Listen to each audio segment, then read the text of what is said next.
abuse its power and enact unjust and oppressive laws. The government may be changed by the influence of discussion and the exercise of the right of suffrage, which we'll get to in a moment. And here's why. Because for tyrants, words without action, that's just noise. It is meaningless to them. He said discussion can do nothing to prevent the enactment or procure the repeal of unjust laws, unless it be understood that the discussion is to be followed by resistance. It's almost like, well, you can talk about it, but talk means nothing. If talk is followed up with action, then maybe they start listening. He said tyrants care nothing for discussions that are to end only in discussion. And Spooner closed this thought out with maybe the most important takeaway for all of us in modern times.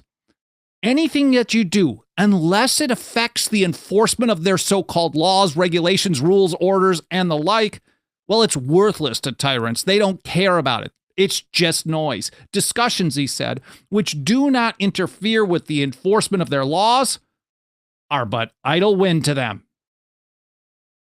And that brings us to the next check on power, the one that most people think is really the only check that we the people have. Vote the bums out.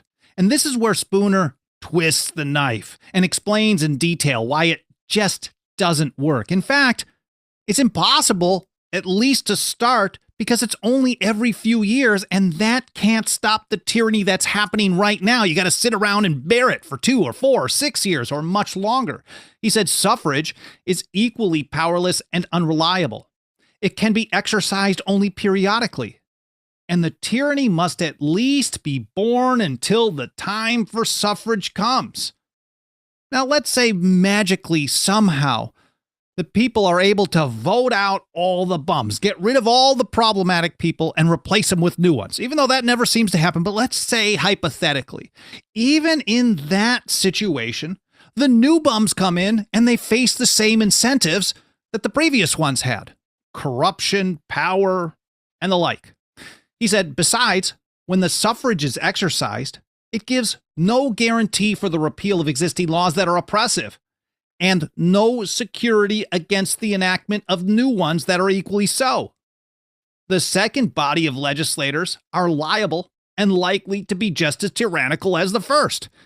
And this should be obvious because the same people chose the bad ones to start. Are they suddenly wising up and choosing a bunch of awesome people? Spooner didn't think that would happen. He said,